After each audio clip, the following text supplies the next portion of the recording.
There are places in this world that don't get many visitors. Places that want things from us. Tonight, we're going somewhere very old and very green and dark. So leave the light on. You're listening to tonight's Terror, original horror stories to hear in the dark. Subscribe and share if you're a fan. And now, tonight's story.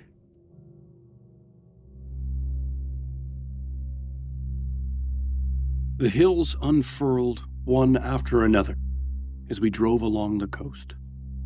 Ireland was as green as I imagined. No, greener.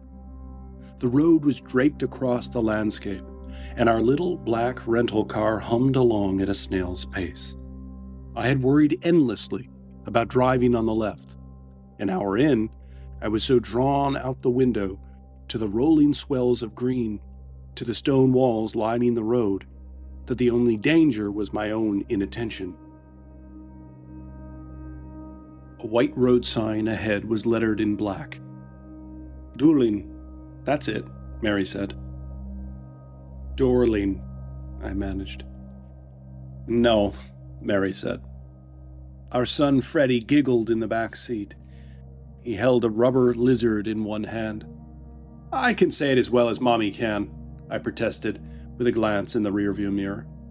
"No," Freddie called, his legs swinging happily over the lip of the car seat. I reached across and squeezed Mary's wrist. She was beaming. It had been nearly a decade since she first began talking about making a trip to her hometown. I'd never been to Ireland at all, a fact I carried with some guilt. Mary had lived in Ireland until college, when she relocated to the US. It was a huge part of her identity, and I'd only ever experienced the place through her. Never learning too much, never asking as much as I should have. She didn't force it. The ugly American. The road dipped into a wide valley. The roofs of low buildings appeared in a cluster ahead. From a distance, the village looked tiny, something I could capture in a single photo. But as we wove through the circuitous streets, I felt immediately lost. After what seemed like a dozen turns at the giddy instruction of Mary, I asked if she knew where she was going. She just laughed. Our car drew looks from pedestrians and tired-looking old men slouching in the doorways of shops. "Everyone knows everyone here," Mary offered. "They're lovely people." I smiled and awaited her next instruction.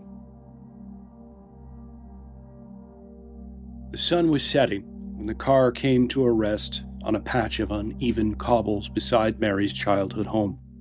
The house was whitewashed like most others in the village.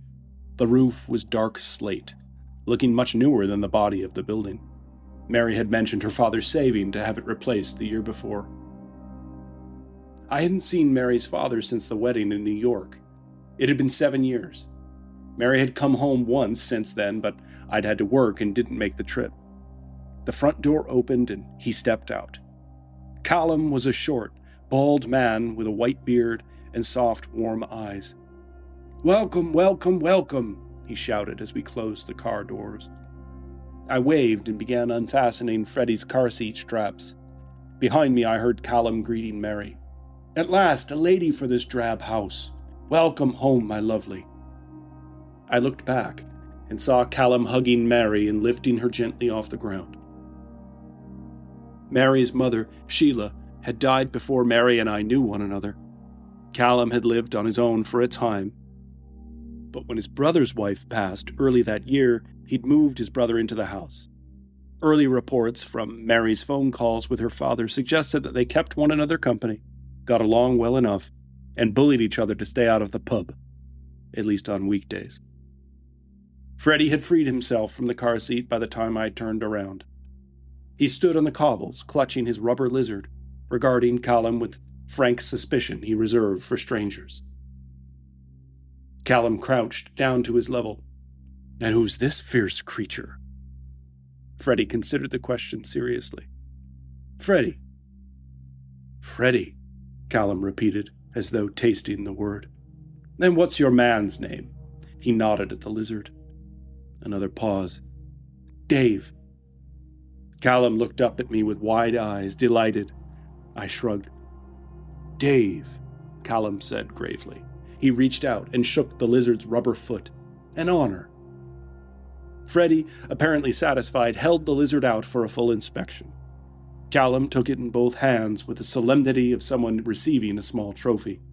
He turned it over once, nodding, and then handed it back. "Right then, Dave, you're very welcome in this house." Freddy giggled and pressed the lizard against his cheek. Callum straightened and clapped me on the shoulder. Come in. Eamon's got a fire going and there's something on the stove that'll sort you out after that long drive." Inside, the house was low-ceilinged and warm. It smelled of something cooked, and something older beneath that. The walls of the entry were hung with framed photographs, most of them black and white, faces I didn't recognize. A metal flute of some kind hung over the door. A narrow staircase rose steeply at the far end. The rooms felt compressed, built for a life that didn't require much space. A man rose from a chair near the window as we came through the door. He was taller than Callum, thinner, with the same bald head, but none of the softness. He wore a collared shirt buttoned to the throat, despite the warmth of the room. "Eamon," Mary said, and embraced him. He patted her back twice precisely and released her. His eyes moved to me. "You'll be the husband," he said. "I will," I said, and shook his hand. His grip was dry and firm. Callum was already in the kitchen, calling back about the stove. Mary followed his voice, pulling her coat off as she went, already home in a way I wasn't and wouldn't be for some time. Freddy trailed after her, Dave dangling from one fist. Eamon gestured toward the chairs by the fire and we sat. He poured from a bottle on the side table without asking and handed me a glass. "Whiskey, neat." I thanked him. "Long drive from the airport?" he asked. "A few hours. Beautiful, though. I'd never seen it before." He nodded slowly as though this confirmed something. "Most Americans haven't." Mary always described it well. She just undersold the green. Something close to a smile crossed his face and was gone. She left young. You remember what you remember. From the kitchen came the sound of Callum's laughter and Freddy's voice rising to meet it. Eamon glanced toward the sound, then back to the fire. "He's a lively one," I offered. "He is," Eamon said. He turned his glass in his hand. "How old?" "He turned 3 a few months ago." He nodded again. A log shifted in the fire, and he watched it settle. "He'll want to stay close to the house while you're here," he said, without looking up. "The wood comes right up to the edge of the village on the north side. Children go in and sometimes get lost for days." He said it in the way you'd say anything, seemingly unconcerned with the sinister tone of the remark. Then he took a sip from his glass and looked back at the fire. I winced with a sip of the whiskey he'd given me. "Well, at his age, we don't let him wander much at all," I said. Eamon grunted in agreement and then spoke again. "Your boy's a little sprite. Wild green eyes on him." I wasn't sure what sort of response that merited. I gave a little laugh I use when I haven't heard someone correctly but don't want to ask them to repeat themselves. Eamon ignored it. The ruckus from Freddy and Callum in the next room crescendoed, and I almost stood to intervene. Then I heard Mary's voice and knew she was corralling Freddy before something fragile got broken. "Our Mary knows this town well," Eamon said. "She wandered to the wood when she was a little nipper, not much bigger than your boy." "Oh yeah?" I said mildly. Privately, I was hoping to hear some old stories of Mary as a wild youth while we were here. She was already a grown woman when we met after college. I never had any insight into her life before. When she spoke about this place, she said the sort of things that confirm someone did indeed have a childhood. But without knowing Ireland, it was really hard to understand her. As I waited in vain for Eamon to say more, Freddy burst through the threshold of the parlor. "Daddy, Granddad says I'm making dinner." I looked at Eamon and raised my eyebrows in mock surprise. He tilted his head back against the wall behind him and closed his eyes. Mary's childhood bedroom had been tidied for guests. 2 single beds sat against opposite walls with a narrow lane of hardwood floor between them. I surveyed the room with theatrical disappointment. "No posters," I said.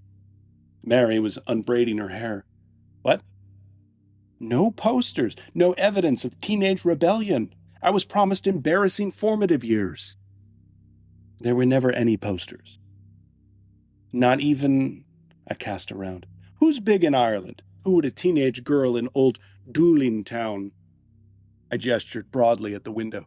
"Who would she have on her wall?" Mary looked at me. "Rod Stewart," I said. "Rod Stewart. Big in Ireland?" "Rod Stewart is Scottish, Mike. Also, I was a teenager at the same time you were. The 90s? Enya, then." "Oh, brilliant. Enya is huge. Enya is timeless. Where are the Enya posters?" "Go to bed," Mary said. I sat on the edge of the mattress. It creaked in a way that suggested it had been there since Mary was actually a teenager. She crossed the narrow gap between the beds and kissed me once, then smoothed the hair back from my forehead, the way she did when she thought I was worried about something. "2 single beds," I said. "Very romantic." "It's my father's house." I lay back and looked at the ceiling. The house had gone quiet. Down the hall, I could hear nothing from Freddie's room, which meant he was either asleep or climbing something in the dark. "Can I ask you something?" I said.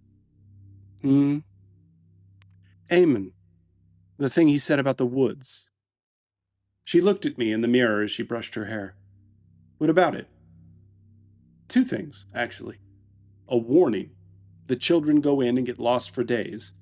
And then something about you getting lost there as a kid." "I wasn't lost," Mary said. "I was never lost. I just played there sometimes. We all did." "He made it sound like a hazard." "He's old." "Mary." She was quiet for a moment. "It's superstition. Old Irish superstition. People here, older people especially, they have ideas about the woods, about what's in them. They tell stories to keep the kids from wandering off." "Trolls," I said. "You have the wrong country again. It would be fairies. The good people," Mary said. "The good people?" I asked, sarcasm creeping in.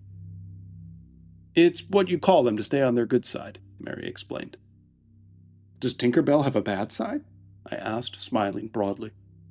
Mary shot me a look in the mirror and carried on brushing her hair. "Okay, not Tinker Bell." "Not Tinker Bell," she said. That's an American thing. Disney. The Irish fairy's different." "Different how?" She seemed to choose her words carefully. "They're not... benevolent isn't the right word. They're not good or bad, exactly. They have their own interests. They can be kind. But they can be very unkind." "Unkind how?" I asked. I was smiling still, playing along. Mary climbed into her bed and gathered the quilt to her chin. "Oh, pranks and the like." She said it lightly, but she paused before she said it, and I noticed, but then let it go. She snapped off the lamp on her nightstand, and the house settled around us into silence. The bakery was at the edge of the village square, a low-fronted place with fogged windows and a handwritten sign. Callum pushed through the door like he owned it and immediately began a loud conversation with a woman behind the counter. Mary followed him in. I stayed just outside with Freddie, who was more interested in the cobblestones than the pastries. The square was quiet in the morning. A few people moved across it with purpose. A man with a dog, a woman with a canvas bag, and a couple of older men occupied a bench near the center, doing nothing in particular. The sky was the color of a clean sheet. Freddie crouched to examine something between the stones. I stood over him with my hands in my jacket pockets and watched the square. He'd barely touched his breakfast. He never ate much. He'd make up for it at his next growth spurt, Mary always said. Mary appeared in the bakery window and waved me in. I held up a finger and pointed at Freddie. I shook my head. She mouthed something and pointed at the pastry case. I turned to Freddie. "Bud, what do you want, a muffin or—" There was a woman crouched beside him. I hadn't seen her approach. She was old and small, dressed in dark layers. Her face was close to Freddie's as she spoke to him in a low voice I couldn't make out. Freddie was listening with that particular stillness he reserved for things that genuinely interested him. I closed the distance in 2 steps and put my hand on Freddie's shoulder. "Hey, bud," I said, and looked squarely at the woman. She looked back at me without alarm. Her eyes were sharp and entirely unbothered. "I was just chatting to the little imp," she said pleasantly. "He's a proper one." She straightened, unhurried. She gave Freddie one last look of what seemed like genuine approval and moved off across the square without waiting for a response from me. I watched her go. Freddie went back to the cobblestones. Mary appeared at my elbow. "What was that?" "Some woman. She was right in his face, talking to him. I only looked away for a second." Mary watched the woman's retreating figure, and her expression shifted. "Mike," her voice was quiet and even. "That's Briede Nefuelen. She's a church lady. She's here every morning. She's completely harmless." "Well, I didn't know that." "I know you didn't," she said. And she'd said it without heat, but it landed. "This isn't New York. You don't need to run at every person who says hello to him." I didn't answer. Callum had come to stand in the doorway of the bakery with a small paper bag, and he was watching me with an expression I couldn't quite read. Not unkind, but not without judgment either. I looked down at Freddie, who had produced Dave from his coat pocket and was walking the lizard across the stones. "Okay," I said. "Yeah, you're right." Mary touched my arm once and went back inside. Callum held the door for her and followed without comment. I stayed outside another moment. The old woman had crossed the square and disappeared between 2 buildings. I took a slow breath of cold air. Briede Nefuelen, church lady, perfectly harmless. 3 days passed, the way good days do, quietly and without incident. Callum had opinions about what we needed to see and the confidence to act on them. We drove the coast road twice, once in sun and once in mist so thick the sea disappeared entirely. We walked the ruins of a church so old that Callum couldn't tell us with certainty who had built it or why they'd stopped using it. Freddie collected rocks and had to be limited to choosing 5 to keep. He took home 10. On the second afternoon, Mary ran into a woman outside the butcher's shop. Shaban, a friend from childhood. Back in Dooling 6 months to look after her mother. They stood on the pavement catching up while I took Freddie to watch a sheepdog dozing in the back of a parked truck. When Mary rejoined us, she was quieter than she'd been, in the way you get after an unexpected reminder of the time that's passed. Meals at Callum's were generous and loud. He cooked the way he did everything, with total commitment and no apparent recipe. Freddie ate little of what was put in front of him, but received praise from Callum after every bite he did take. Eamon was there each evening, pleasant enough, occupying his chair by the fire. He asked me reasonable questions about my work and nodded at the answers. He was good with Freddie in a hands-off way, acknowledging him, never ignoring him, but keeping a certain distance. I couldn't tell if that was temperament or simply the habit of a man who had never had children of his own. One night, Callum produced a bottle of something unlabeled and poured generously. We sat around the table long after the plates were cleared. At some point, Freddie fell asleep against Mary's arm, and neither of us moved to put him to bed. By the 3rd night, I had stopped bracing myself against the place. Late that night, I woke at some small hour to a sound I couldn't place. It was high and wavering, rising and falling at irregular intervals. Not loud, but very present. A high, keening sound like a cry. I lay still and listened. Wind, I thought. The coast was half a mile away, and the village offered little by way of shelter. The walls of Callum's house were thick, but old, pocked and mortared and remortared over what had to be centuries. There were gaps and things like that, places where the air found its way in and out and made whatever sound it liked. I listened for a long time. At home, I liked sleeping through storms. There's something comforting about hearing the wind press on the house or the rain tap on the roof. But I didn't like this. I peered into the darkness. Mary slept undisturbed in the other bed. Down the hall, I heard nothing from Freddie.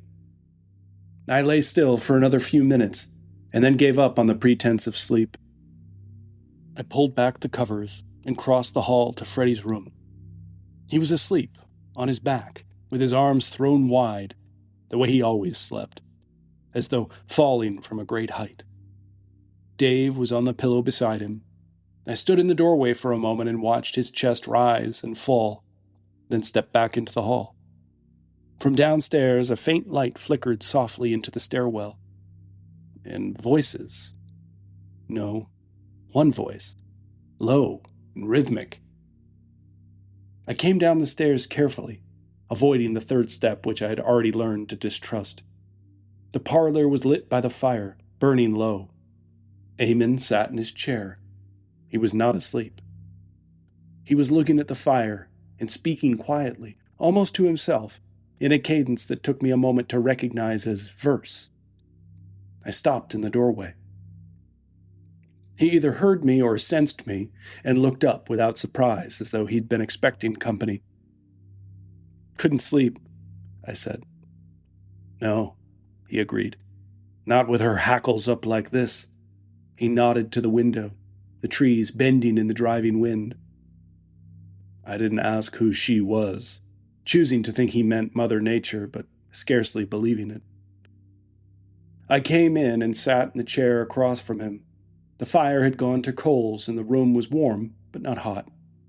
He reached for the unlabeled bottle on the side table and raised it in my direction. I nodded. He poured. "What were you reciting?" I asked. He looked back at the fire. "Something my mother taught me, something her mother taught her." "A poem?" "Of a sort." He was quiet for a moment. Then, without looking at me, he began again. "They come when the green is deep and old, when the hawthorn stands alone on the hill. They take what shines, what laughs, what's bold, and leave behind what's cold and still. No lock will hold, no prayer will keep, no mother's arm, no father's eye. They move between the wake and sleep and mark the ones the green would keep." The fire shifted. Eamon lifted his glass and drank. "That's a cheerful one," I said. Something twitched at the corner of his mouth. "They weren't cheerful people, the ones who made these things." His eyes remained on the fire. I finished my whiskey and set the glass down. "Well," I said, and stopped, because I didn't have anywhere to go from there. Eamon nodded as though I had said something sensible. "Get some sleep," he said.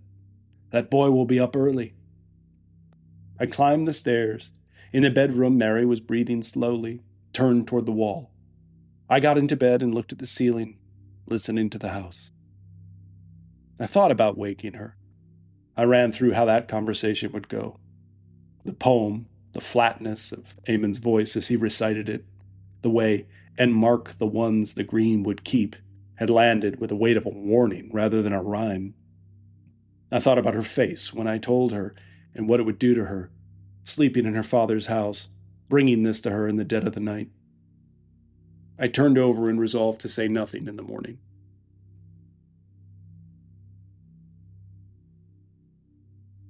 The phone call ran long. It always did. I sat in the car with the phone pressed to my ear and watched the clock on the dashboard tick past 20 minutes while my colleague in New York walked me through a problem that could have been an email. Through the windshield, I could see the edge of the market. Canvas stalls, a crowd moving slowly through them, the ordinary noise of a Saturday morning.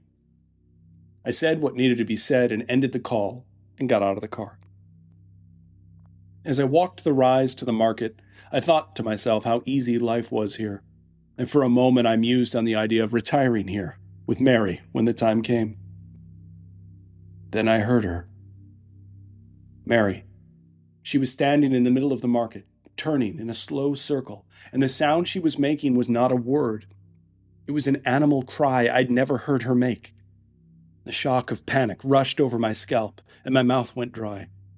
Callum was beside her with both hands raised, saying something I couldn't hear.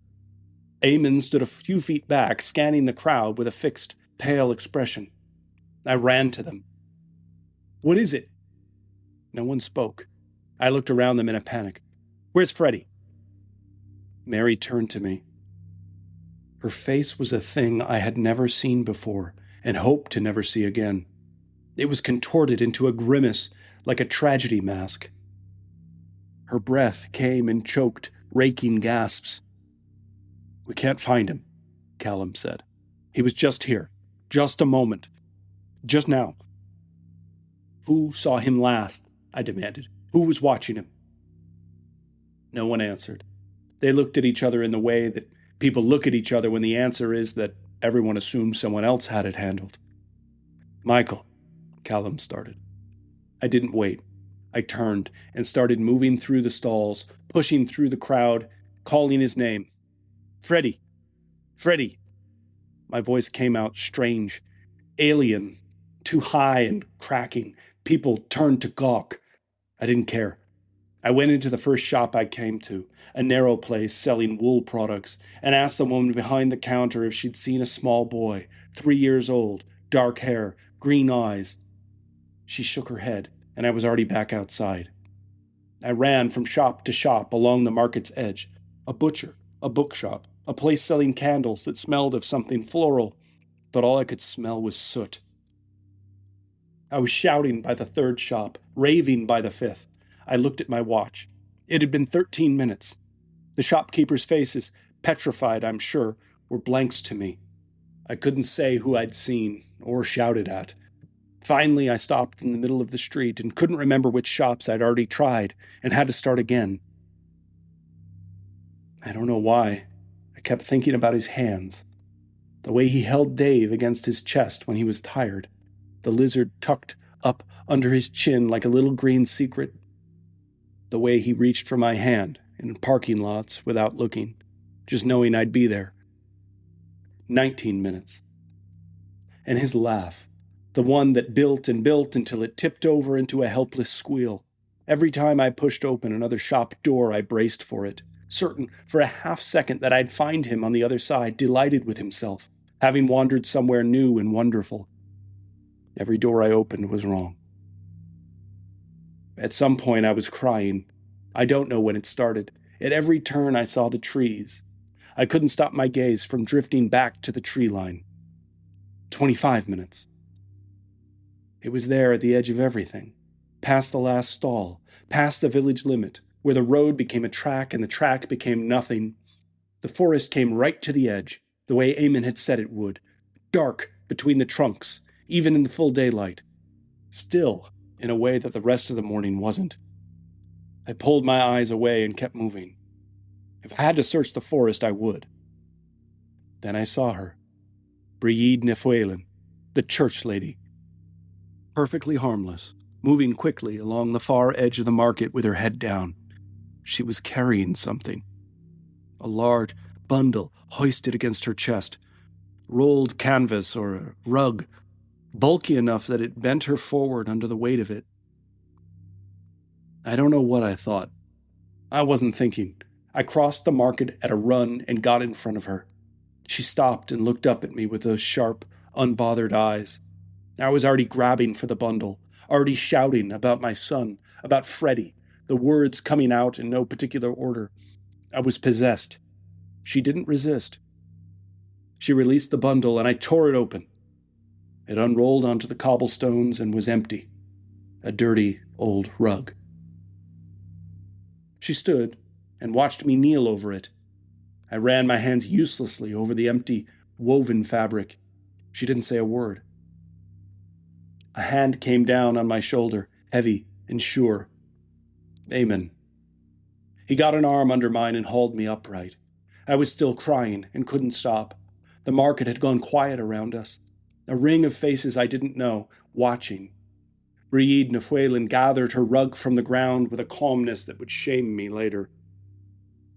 Eamon steered me away from the crowd, around the back of a pub, to a bench that sat against the stone wall in the patch of pale sun.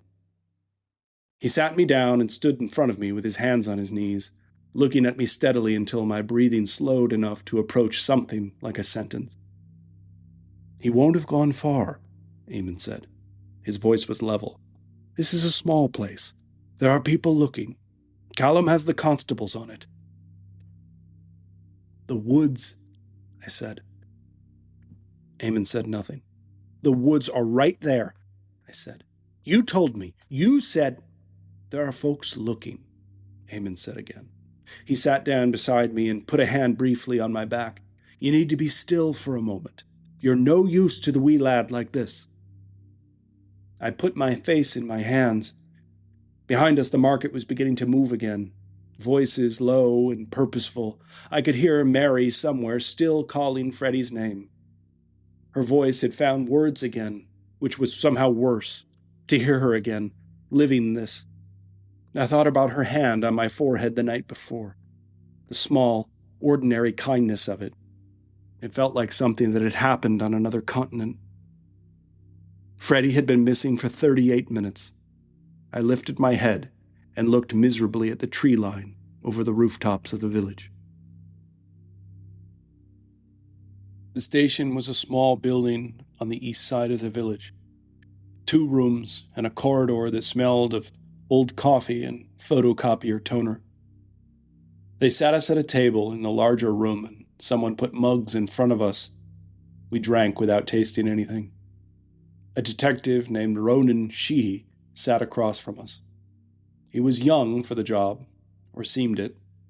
He asked his questions carefully, and we answered them. And then he asked them again, slightly different, and we answered them again.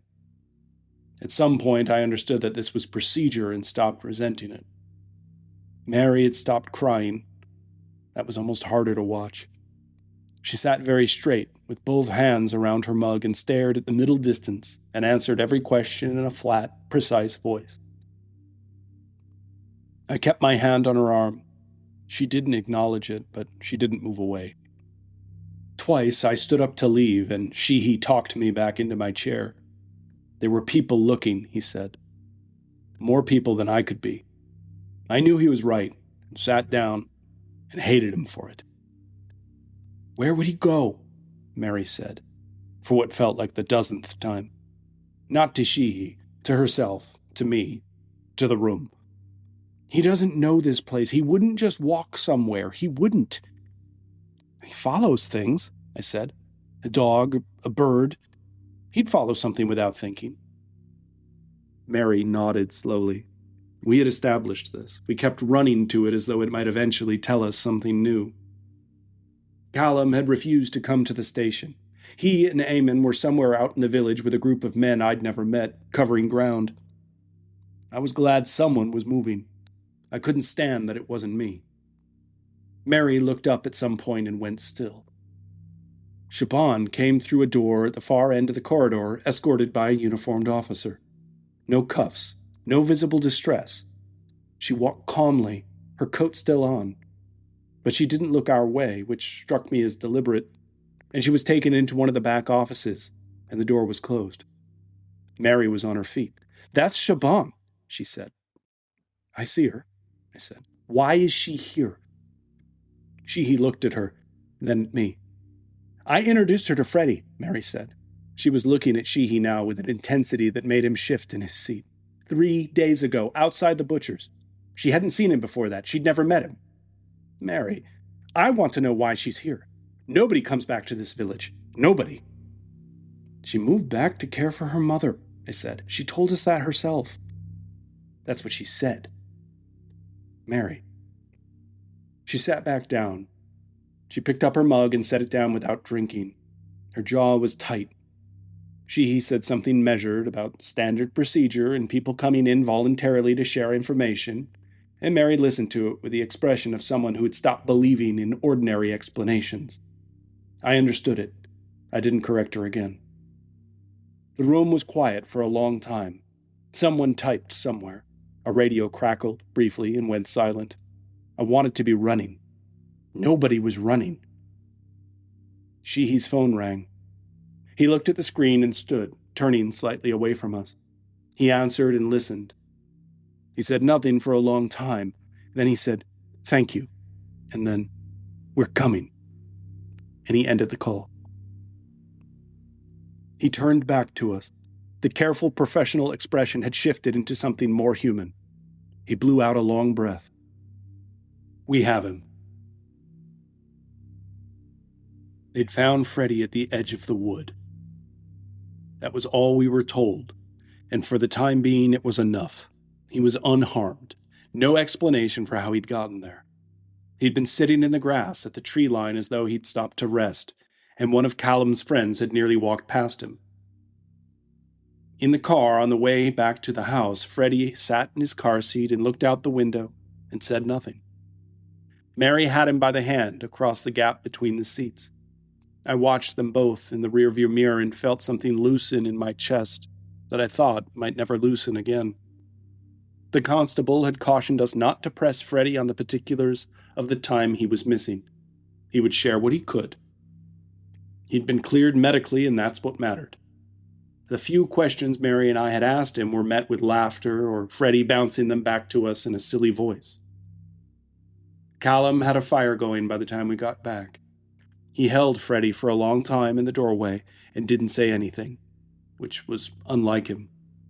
Eamon stood back, looking at Freddie. His eyes narrowed. He nodded at me once, and I nodded back. "He's all right," Callum said finally, more to himself than to me. "He is," I said. We resigned ourselves to silence, broken only by the occasional pop or hiss from the fireplace. Mary had taken Freddie up to bed herself. After 30 minutes or so, I heard her softly pace from Freddie's room to ours. I stood at the foot of the stairs, trying to decide if I'd be able to sleep if I went up. And that's when I heard something. It came from the top of the stairs, small and clear, winding its way down through the dark of the hallway. Freddie's voice, and not Freddie's voice. The melody was one I didn't recognize, something old-sounding, with a lilt that rose and fell in a way that felt considered and too precise for a 3-year-old who mostly sang the wrong words to television themes. It was full. It was unhurried. It was, in some way I couldn't name, not a sound my child ever made. I stood still. The sound stopped. I went upstairs and looked in on him. He was in bed, eyes closed, Dave tucked under his arm. The room was quiet. His chest rose and fell. Tired, I thought. We were all shattered. Children did strange things after frightening days. They processed things in ways adults didn't understand. He'd heard something at Callum's, a song on the radio, something one of the search party had been humming. He was 3. He repeated things. I pulled his door to and went to bed. We had 2 days left in Durling before we flew home. Freddie woke the next morning in good spirits, which was a relief. He came downstairs ahead of us, and Callum made a production of his entrance. I watched him move through the kitchen, steady, bright-eyed, apparently unbothered by the previous day in every way that mattered. Children were resilient. Everyone said so. He ate Callum's breakfast with a focus that surprised me. Not the picking and negotiating I was used to, the half-eaten toast pushed to the edge of the plate. No, he cleaned everything in front of him and looked up for more. Callum, delighted, gave it. I told myself the ordeal had worked up an appetite, the fresh air, the drama of it. At lunch, he did it again. Mary set a plate in front of him, and he went at it without ceremony, without the usual deliberation over what touched what. When I reached across to move his cup so he wouldn't knock it over, he turned and looked at me with an expression that stopped my hand. Not anger exactly. Something faster than anger. Something wild. His eyes on mine for just a moment, flat and assessing. And then it was gone, and he was eating again. I pulled my hand away and said nothing. Dave sat on the windowsill where Freddie had left him that morning. He stayed there all day. Freddie walked past him twice without a glance. It had been at least a year since I'd seen that lizard more than arm's reach from my son, for more than a few minutes at a stretch. I put Dave on the kitchen table at one point, within easy reach. Freddie ignored him. Jet lag, I thought. The disruption of routine. Trauma expressed itself in strange ways, in small children especially. I was fairly sure I'd read that somewhere. He'd be himself again once we were home, in his own room, with his own things around. But then I began to watch Mary watching him. She did it carefully, surreptitiously, small glances across the room while her hands were busy with something else. At dinner, she sat at the corner of the table closest to him, which was her usual spot, but she didn't reach over to wipe his face the way she normally would. She kept her distance by an inch or two. I wasn't sure she knew she was doing it. That night, after Freddie was in bed, I came into the kitchen and found her standing in the doorway of the sitting room. She wasn't doing anything. She was looking at the chair where Freddie had been sitting an hour before, her arms crossed low against her stomach. I watched her for a moment. Mary? She turned. Whatever had been on her face before was gone before I could read it fully. She gave me a small, tired smile and said she was heading upstairs. We went back to the market the next morning. Something to do, maybe. Somewhere to be that wasn't Callum's house. Perhaps we wanted to take the curse off the place. I resolved to keep him within arm's reach and never take my eyes from him. Freddie moved ahead of us along the stalls, stopping to look at things without touching them, which was itself unusual. Normally, he had to be physically redirected from handling merchandise. Mary and I walked a few paces behind him. I kept my eyes on him as Mary spoke. I need to tell you something, she said. She wasn't looking at me. She was watching Freddie. Okay. She was quiet for a moment. Freddie had stopped to peer at a display of snow globes. The way he's been, she said, since they found him. The eating, his lizard, the way he looked at you yesterday. He's had a terrible experience. We all have.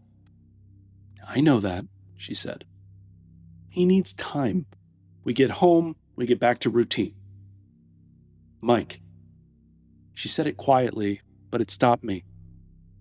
I think something happened to him in those woods. Something we might not have a name for. I looked at her. What does that mean? She kept her eyes on Freddie. There are stories, old ones, about children who go into the woods and come back changed, not themselves. I understood what she was saying, and I wish I didn't. Mary, a changeling, she said. Just like that, flat and plain, the way she'd answered Sheehy's questions at the station. I looked at Freddie, who had moved on to the next shelf, and was running his hand along a row of miniature Irish flags. My son, 3 years old, dark hair, green eyes. That's a fairy story, I said. I kept my voice low. That's something people told each other hundreds of years ago to explain things they didn't understand. Sick children, children who had seizures or fevers or... I know the history of it, Michael. Well, then you know it's not real. She said nothing. Mary, I turned to face her. Listen to what you're saying. You're telling me our son is... what exactly? That something took him and left something else? That's what you believe? I don't know what I believe. You've been through something traumatic. We both have. The local superstition is getting to your head. Eamon's poem, the stuff about the woods, all of it. It's been in the air since we got here. And you grew up with these stories. Of course they're surfacing now. I paused. Are you even sleeping at night? She looked at me then. Something moved across her face. Don't do that. I'm just asking. You're dismissing me, she said. I'm worried about you. I turned back to Freddie. That's our son, I said. She turned back to him. He'd picked up one of the flags and was holding it up to the light, waving it slowly. Is it? She said quietly. I felt a flare of something I wasn't proud of. Not fear, not concern, but revulsion. That Mary could look at our child and think that. That she could stand here in the cold morning air and say that out loud about him. Like he was some alien creature. It was unloving in a way I hadn't thought her capable of. It was, if I'm being honest with myself in the most private part of my mind, a kind of madness. I didn't say any of that. Freddie set the flag down gently and moved on to the next stall. We followed him in silence.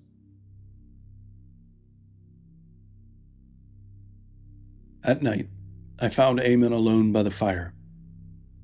I hadn't planned what I was going to say. I sat down across from him and he looked at me with those steady, unsurprised eyes and waited. Mary thinks there's something wrong with Freddie, I said. Not wrong not medical, some other kind of wrong. Eamon said nothing. She used the word changeling, I said. I watched his face. I noticed that he was not at all shocked. I need you to tell me that it's grief talking. That it's the shock of what happened in the story she grew up with and being back here.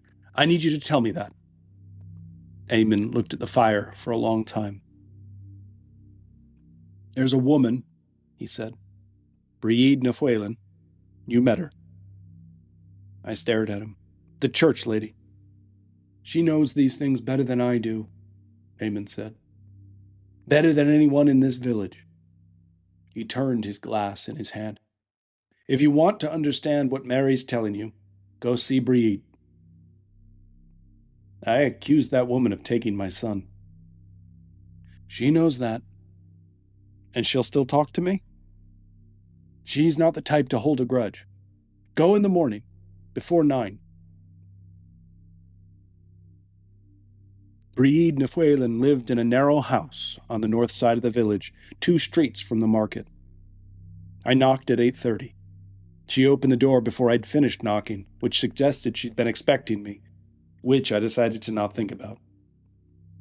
She brought me into a small sitting room and poured tea without asking. She sat across from me, with her hands folded. I told her what Mary had said. I told her about the eating and about Dave and about the look Freddie had given me over the lunch plate. I told her about the singing I'd heard on the stairs. I kept my voice steady and felt faintly ridiculous, but kept going anyway. She listened without interrupting. She showed no ill will, despite my theatrics on the street days before. When I finished, she was quiet for a moment, and then she said, "What do you know about the good people?" What Mary's told me, what Eamon recited, fairy stories. She looked at me the way she looked at me in the market square, sharp, unbothered, entirely without judgment. The changeling is not a story people invented for amusement, she said. It was an explanation for something they witnessed. A child who was one thing and then another, who looked the same but had lost whatever it was that made them themselves. She paused. The old people believed that what was taken was kept, that the good people don't destroy what they take, but they keep it. You're saying my son is still out there? I'm saying that's what the old people believed. What do you believe? She picked up her tea. I believe there are things in this world that have been here longer than we have, and that don't wish us well. I believe the wood on the north side of the village is one of the places they are closest to us." She set her cup down. "I believe your wife is not wrong to be frightened. They're patient things, clever. The changeling will watch and listen and learn. In time, it can become very convincing. And if it can do that, then what's the difference?" I drove back to Callum's house in a state I couldn't name. Not belief. I wasn't there. But the rational framework I'd been maintaining since the market, since Mary had said that word out loud, had developed a crack I couldn't talk myself out of. I wanted to get out of dueling. I watched him differently that afternoon. Freddie sat on the floor of the sitting room while I read in the chair nearby. He played quietly, moving objects from one place to another with a methodical patience that tugged at something. He'd always played with noise and chaos and abandon. This was something else. He looked up at me. "Can I have the flute?" he said. I lowered my book. "What flute, bud?" He held my gaze. "The flute," he said again, as though clarifying were beneath him. I looked toward the kitchen, where the tin whistle hung on its nail above the door, where it had hung, presumably for years. Freddie had been in this house less than a week, and I'd never seen him look at it twice. "Oh, that's Granddad's," I said. "That's not a toy." He looked at me for a moment longer, then returned to his objects, apparently satisfied to let the matter drop. It was after midnight when I found his bed empty. I'd gotten up for water and looked in out of habit, and the bed was empty. Dave was on the pillow. The window was closed. I went through the house quickly and quietly, not wanting to wake Mary, not yet knowing what I would say if I did. Panic was crawling up my back and across my skull as I went. The back door was unlatched. Freddie was in the garden. The night was clear and cold, and he was standing in the center of a small rectangle of grass, shirtless, bathed in moonlight, the tin whistle at his lips. The sound that came from it was not the sound a child makes learning an instrument. It was not exploratory or accidental. It was a melody. The same melody I'd heard on the stairs the night we'd brought him home.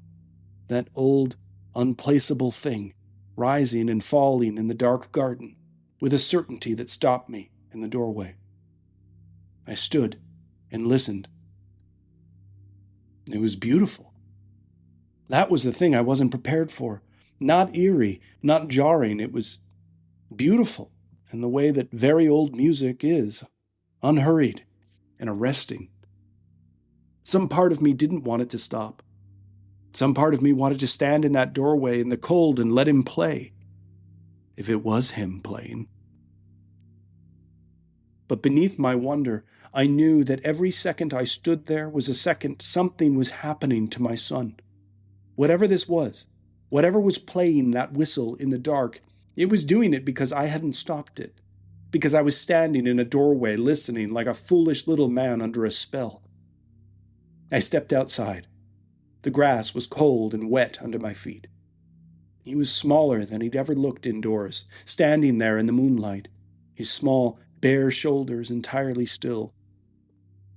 He saw me right away. The music stopped. He lowered the whistle and looked at me. We stood there in the cold, and he didn't say anything. Somewhere down the street a dog barked, the ordinary world coming back. I crouched down. "Freddie, where did you get that?" He hummed to himself. "Freddie, the whistle, where did you get it?" He held it out to me. I took it. It was the one from above the door. "What were you playing just now?" He shook his head, with the serene confidence of someone who knows they will not be believed, but doesn't particularly care. I scooped him up and carried him inside. Upstairs, I put him back to bed. Then I trudged downstairs as though I were dreaming. I replaced the whistle on its nail. At the foot of the stairs, I turned back and looked at it. I couldn't be sure if I'd just hung it there or if I'd been dreaming.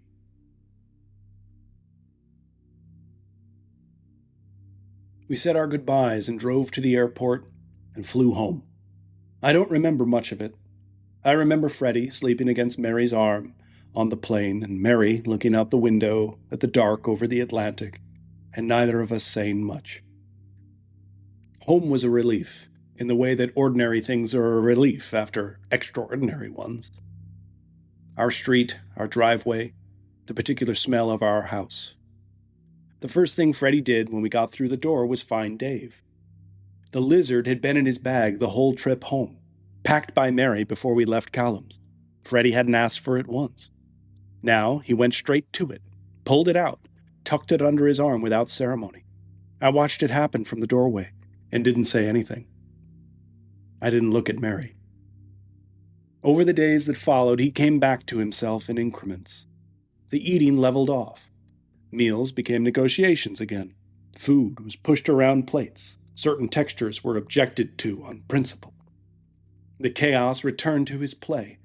He sang the wrong words to things and laughed at himself for it. His laugh, the one that built and tipped and became the helpless squeal. The first time I heard it fully in our kitchen, I had to leave the room for a minute. The relief was almost crippling. Mary started to touch him again. Small gestures, smoothing his hair, picking him up without thinking about it. The easy, unconscious, physical language of a mother with her child. I watched it return to her gradually, like feeling coming back into a limb. One evening, I came downstairs to find her on the sofa, with Freddie asleep across her lap, her hand resting on his back, and the expression on her face was one I recognized. It was just love, plain and uncomplicated. I told myself it was over. Whatever that town had done to us, we were home now, and Freddie was Freddie, and Mary was Mary. The rational world had reasserted itself in the way the rational world generally did when you gave it enough time and distance. It was a Sunday morning, maybe 3 weeks after we'd come home. Freddie was at the kitchen table, with a dry cup of cereal and a collection of small plastic animals he'd arranged in a row. Dave was propped against the cereal box. Mary was at the counter with her coffee, and I was reading. Freddie picked up a plastic elephant and walked it across the table toward Dave. He stopped it in front of the lizard. "Dave," he said seriously, "this is Gerald." Mary laughed. I felt something release in my chest that I hadn't known was still held. I watched him introduce Gerald to each animal in the row, seriously, by name. It was perfectly him. The voice, the ceremony of it, the names. Gerald, Patricia, Enormous Steve. I sat there and let myself savor it, let myself believe that the boy at my kitchen table was my son, and had always been my son. That Ireland was a beautiful, green place we had gone and come back from, and that was all. Mary was saying something to me about a birthday gift from my sister, and I was nodding. I was looking past her at Freddie, who had gone quiet over his animals, moving them from place to place with a focused, methodical patience. And then I heard it. It was small and idle, the way children hum when they're not thinking about anything. His eyes were on the table. His hands moved the animals. The sound came out of him the way breathing comes out of a person, without thought or effort. It was the melody, the one from the garden. Mary was still talking. She hadn't heard it. I looked at her. She was smiling at Freddie now, her coffee cup at her lips. Her eyes were warm and content.